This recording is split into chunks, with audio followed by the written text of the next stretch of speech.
We sat down to talk with Dr. Shonda Windham, and she is an amazing educator. She talks every day with high school students that are trying to decide what are they going to do with their lives after high school. She helps them make those decisions about college or going into the workforce. She knows how to talk to students about those critical decisions. She talks with their parents, and she knows how to talk with those teachers to help them help those students make those critical decisions.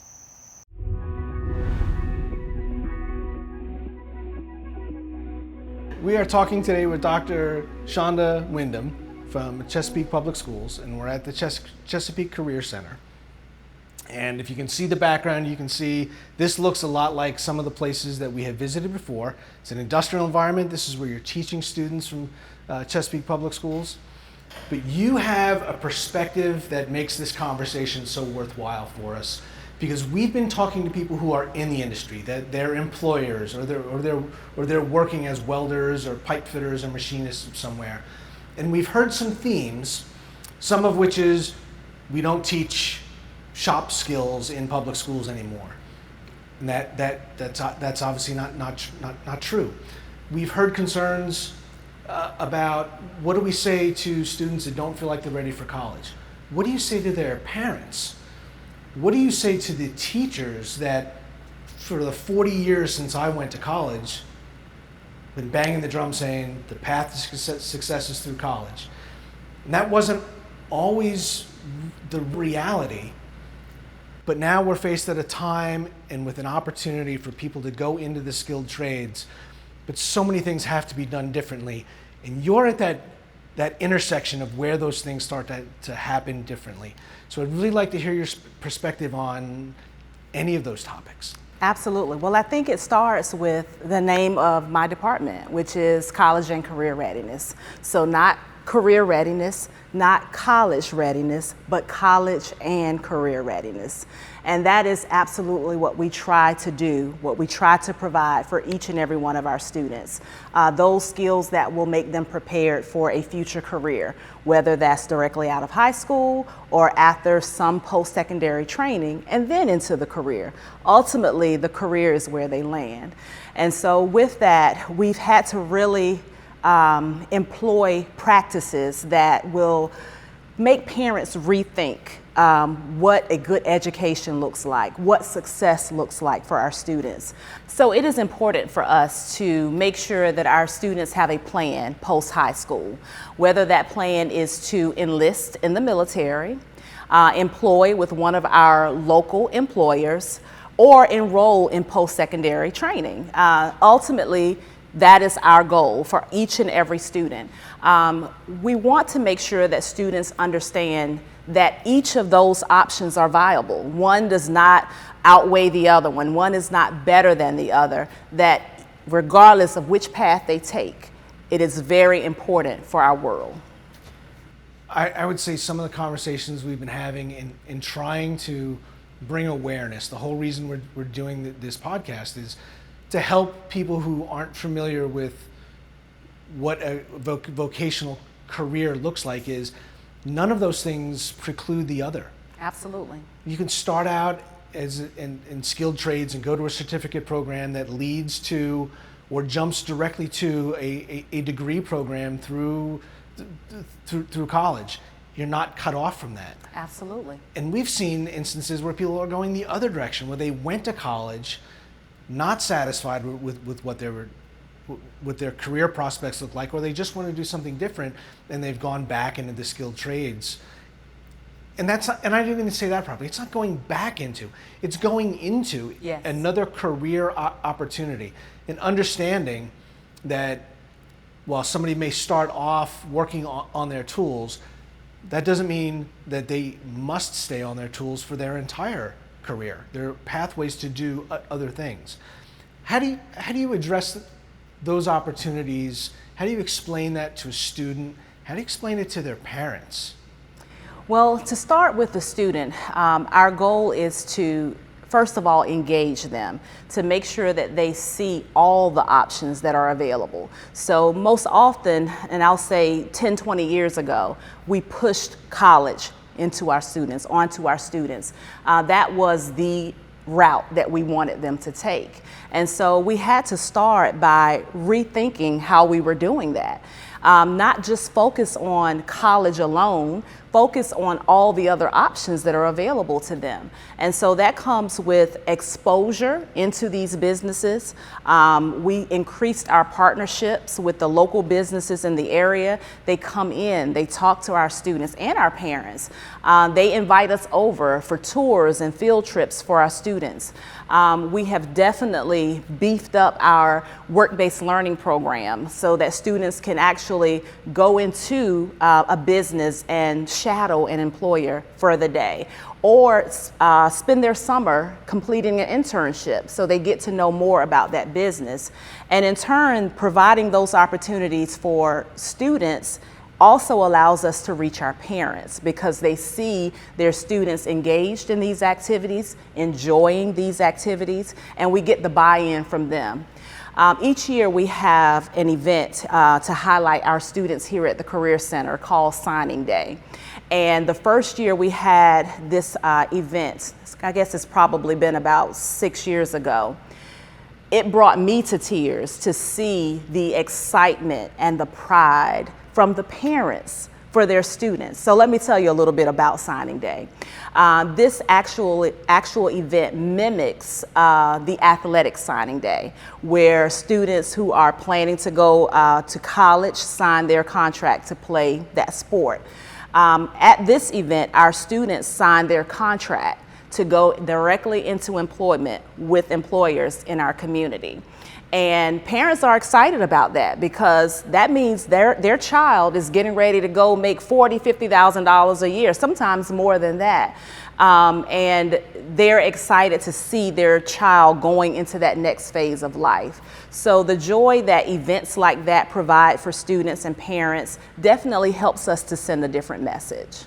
So that must be really exciting for somebody graduating high school to know that they're going to go into a $40,000 or $50,000 job right away. Absolutely. Parents aren't paying for college, they're not in debt. It gives them the opportunity to get a head start on their peers that would have chosen a different path. For sure. Perhaps. Do the parents understand enough? Is industry helping you explain what a career looks like and the alternate pathways that come from starting out in a skilled trade? And I'm going to ask you to talk about that because we're sitting in the welding shop, but you do more than that here, and we want to talk about some of those other ones that you teach here in Chesapeake Public Schools. But is industry helping tell the rest of the story well enough so parents understand this isn't just a great start, but what a career looks like over 20, 30, 40 years? I'll say yes and no to that. I think the industry partners that have truly partnered with us in this work definitely help to get the message out. But I think there's so many other businesses that haven't come on board. So we're constantly looking for ways to expand our partnerships so that students get those experiences in a variety of fields and not just, as you described, in the welding field or in pharmacy tech, which is another program that we have here. We have a mechatronics program and an electricity program. But making sure that we have experiences for students regardless of what their career path is. So in some cases, we may have 5 welding employers who are great partners. They're here, they're present, they're helping us to get the students jobs and exposure to the field. And then we might not have a single industry partner for and I'll say auto body as just an example, although we definitely have great auto body partners. But sometimes we just don't have the full representation that we need from all industries. But that's where it starts. If they can hook our students while they're in high school and partner with us to get them on those career paths, they stand a better chance of capturing them then than they will after they have become adults and maybe tried college and it didn't work, or went into a career field that was really not the right one for them and so they gave up. So those early partnerships are very, very important with the industry. So some are doing it well, we just need to get more involved. We had talked before we started recording that, and you said a minute ago about hooking them when they're in high school, but you're actually starting sooner than that. Absolutely, absolutely.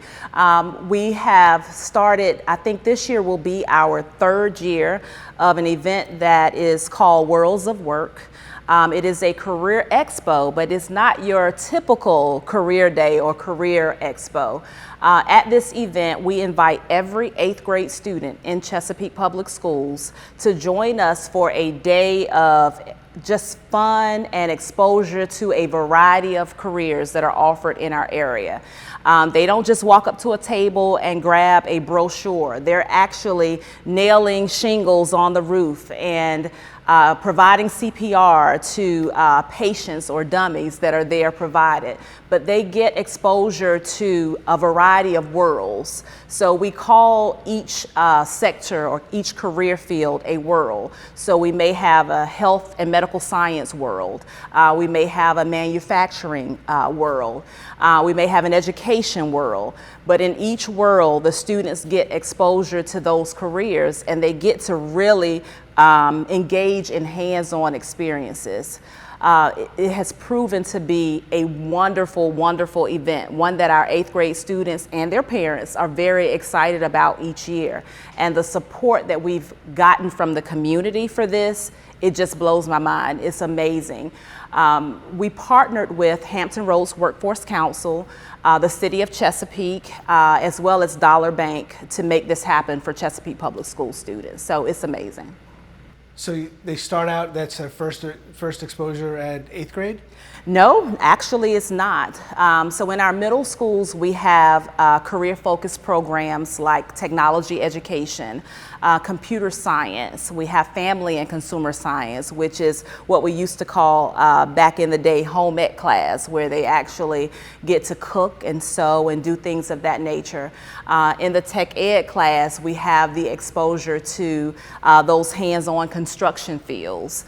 And then, of course, with computer science, all of our electronics and robotic type exposure is what students get in those programs. So we are starting at 6th grade, but we're also expanding our reach to elementary students.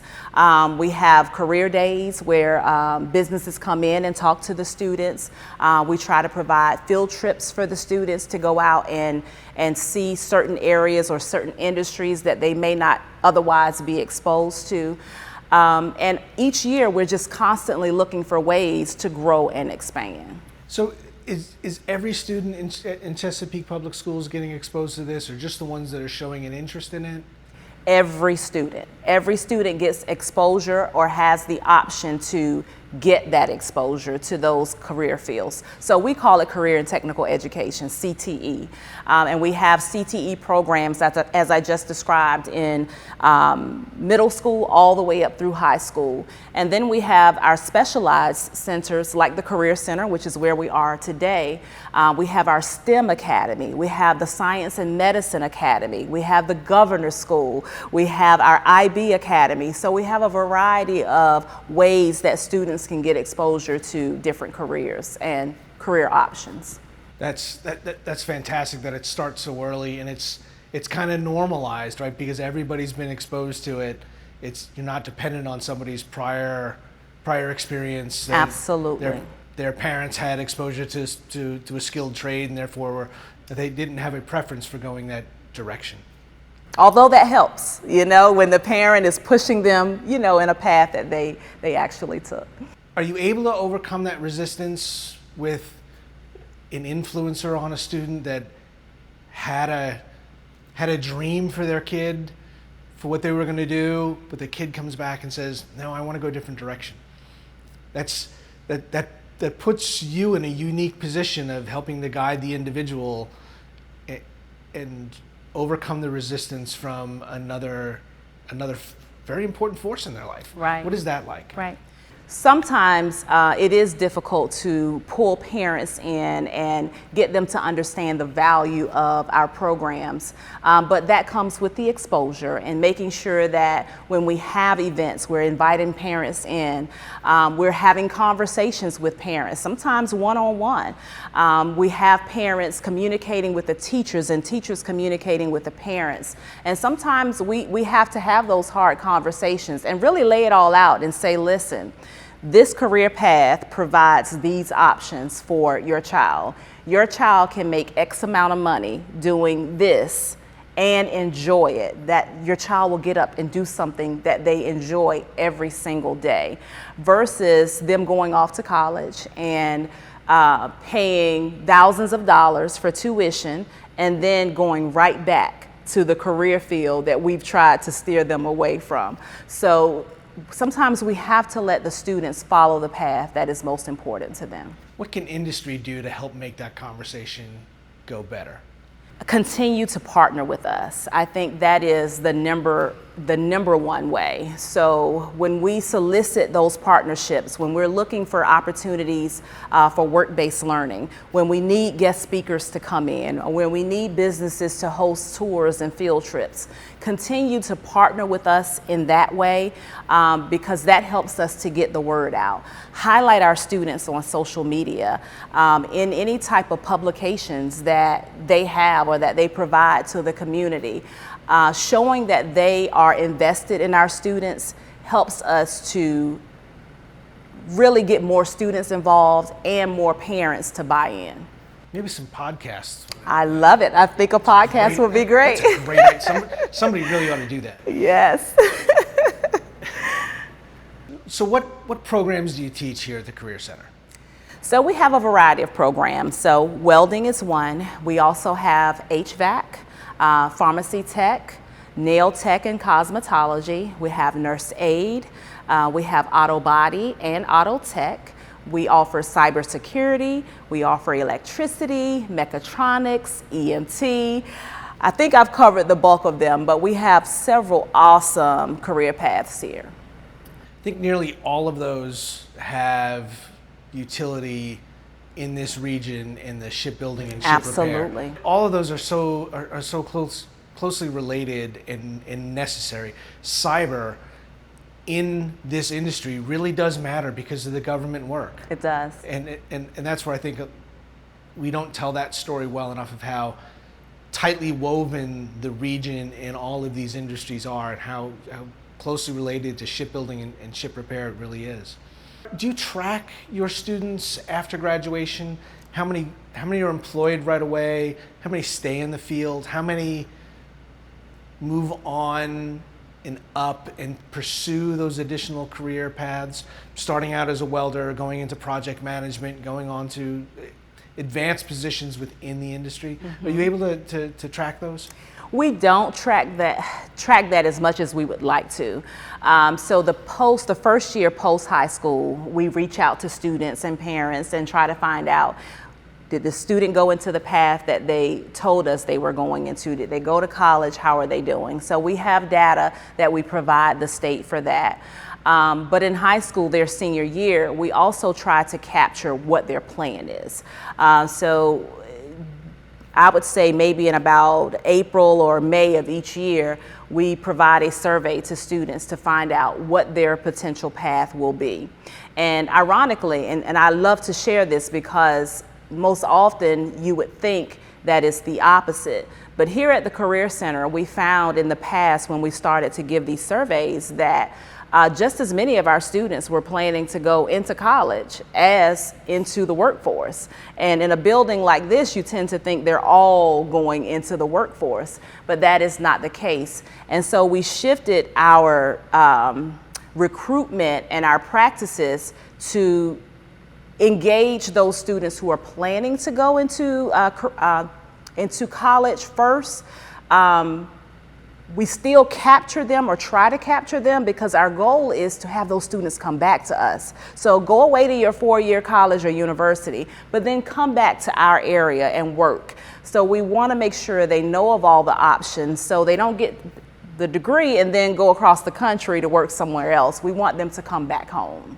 That is a big concern, that we educate people here, but they leave thinking there are opportunities somewhere else. Right, or there are not any opportunities here, you know? I wonder if that's something that we, the industry, could do better about explaining what those opportunities are. Absolutely, I agree. I think we can, and I think that starts with engaging with students while they're in high school. As long as we can let them know of all the options that are available before they go off to school, then they know they can come back. Hey, there are jobs in Chesapeake, in Hampton Roads, that align with my career field. You know, I can come back home and do this. I don't have to go to Richmond or to Charlotte, North Carolina. I can come right back into Hampton Roads and do this. So getting the businesses into the schools, engaging the students while they're in high school is definitely where it starts. 100% of your students that leave this program employed? Not 100%, because we have, again, just as many going into college as we do into the career field. But what I will say is that 100% of our students that desire employment immediately after high school are employed. And so I'll give you an example of that. We started out with the signing day event. I think we may have had 20 students that we recognized at that event. Now we're recognizing over 80 students at the event. Each year that increases more and more. So we have, again, over 80 students who are going directly into a career field. But that doesn't necessarily include those who may go to college first and then come back. So they're not always captured in that number. How about summer internships or other programs? Is that something that's being offered? Is there an impediment to getting a high school sophomore in one of these programs into the workforce, to get out of the academic environment, even though it's hands-on, but to actually work at a business that's in that trade? Absolutely. I'll tell you a program that we recently started is called Grow Our Own, and it is a Chesapeake Public Schools program designed for our students to work in the various departments within Chesapeake Public Schools. Students and parents sometimes seem to think that all we do in education is teach. But as you know, there's so many other jobs within Chesapeake Public Schools. We have an IT department, we have a transportation department, we have a school nutrition department. And so what we do each summer is we'll hire students to work within certain departments in Chesapeake Public Schools, shadowing our employees, and they actually get paid. So along with 40 hours of on-the-job training, they also take a class with several modules that actually teach them those soft skills that are necessary for the workplace. How to dress when you go to work, the importance of arriving on time, the importance of communicating, and not necessarily by sending a 3-letter text, you know, but real formal communication, how to create a resume. So they learn this in the class, but then they also get the hands-on experience within our district. And this is also a program that each year the number continues to grow, and we get more and more students involved. And they find out we do more in Chesapeake than just teach. That's fantastic. What a great story in getting people on the path. Things that we might have assumed, but so many other things have changed. Absolutely. The way I started out pursuing my first job is not the way people get jobs now. You are absolutely right. In knowing those, there are different soft skills that are required. Yeah, yeah. Shonda, can you walk us through a day in a student's life when they're in the program? How do they spend their day? So students who sign up to participate in a program at the Career Center, they spend half of their day here at the Career Center and the other half of their day at their home high school. So we accept students here at the Career Center from all 7 Chesapeake high schools. We bus those students from all 7 Chesapeake high schools, and they either come for 2 hours in the morning or 2 hours in the afternoon. So our teachers here have 2 classes that last 2.5 hours. And so a student may let's say at their home high school, take English and math, first and second block. They grab lunch, they get on a bus, and they're transported here for their third and fourth block, which is still in one class, one program, but again, it covers what would be 2 blocks at their high school they get to do in one class here at the Career Center. Are each one of these programs a 4-year program? Do students have the option to transfer in? How does that work? That's a great question. So most of our programs are 2-year programs. So they come in their junior year and then they follow up with their senior year. We do have one program, Nail Tech, in which we accept 10th grade students as well. But within the programs, we have some 1-year programs where they're here with us for just 1 full year. And then we have programs like welding where they are here for 2 full years. So depending upon the program, that determines whether they would stay with us for 1 year or for 2 years. Is that one of the things you'd like to expand with a newer facility and more instructors to do more than what you're able to do right now? Absolutely. Having more instructors will allow us to expand the number of students that we accept. As I described before, for welding, every year we can guarantee there will be a waiting list for welding. Every year there will be a waiting list for nurse aid. Those are a couple of the programs that we have a very high demand for. So being able to add an additional teacher or maybe 2 additional teachers would absolutely allow us to serve more students. Your program here is where I have said we need a governor's school for the maritime arts and sciences. I agree wholeheartedly. This sort of 4-year program to expose people to an industry, to teach them the wide-ranging things, right? All the things we talked about, HVAC, welding, cyber, so many others, logistics, all these things that this industry, this region, this 10-mile radius needs so bad, all those things that are just so important. I would love to see a school focused on those things, not to take away from the other industries you're doing. Yeah, for sure. But certainly for the maritime industry here in this region, a high school focused on all of those things could be so powerful. I love that, and you said it. I mean, this is the area that we live in. There's so much maritime related for our students post high school. I think that would be ideal.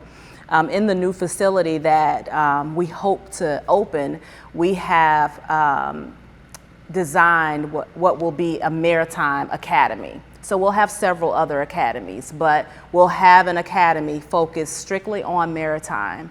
We'll have one strictly focused on health and medical science. We'll have one strictly focused on trades and entrepreneurship.